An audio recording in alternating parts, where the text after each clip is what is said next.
we had this saying. This saying gave you superpower abilities when you used it at just the right moment. It had the capability of destroying any mean word anyone could ever throw at you. Maybe you know it. Maybe you used it. Sticks and stones may break my bones, but names can never hurt me. Growing up, I so desperately wanted this to be true. After all, kids can be so mean, especially when you're different. And I was. You see, I had a speech problem. I was unable to pronounce over a third of the alphabet. And there was a lot others that I didn't do so good with either. I was so bad that my whole family had a hard time understanding me. So at the age of 3, my mom decided it was time to get help and took me to speech therapy. But we were sent home. I was too young. She was overreacting.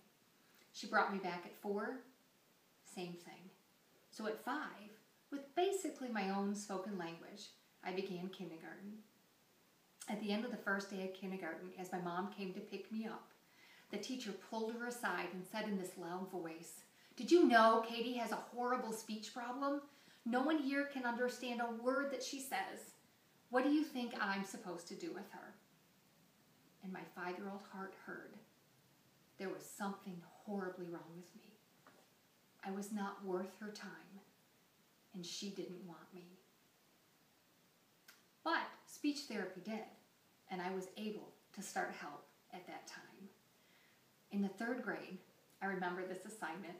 This teacher had us sit in this big circle, and we were to look at the person to our left and be prepared to tell the whole class what would be the one thing we would remember most about them if they were to die tomorrow. And I was set. I mean, come on, I had managed to sit next to her. You know, the little girl in class that every other little girl in the class wants to be noticed by? This was my moment. And I got it. She took a deep breath and told the whole class the only thing she'd remember about me would be the funny way that I talked. And the whole class laughed. I was devastated. Now I don't remember who sat on my left, or what I said, or even if I was able to say anything at all. But I do remember decisions that I made that day. I decided I would never again put myself in a position to be laughed at. That I would stop talking and I would become invisible.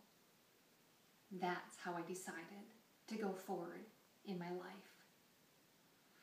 Now, in every school, there are classes you are required to take. And for me, it was speech. 10th grade, no problem. I've been in speech therapy through the 7th grade. I've got this. Now, if you remember the decisions that I made, think with me as I sat in that first day in speech class and imagine my horror as I realized in this class, they thought I was going to get up in front of all of these people and talk. It wasn't going to happen. But with my teacher's encouragement, it did.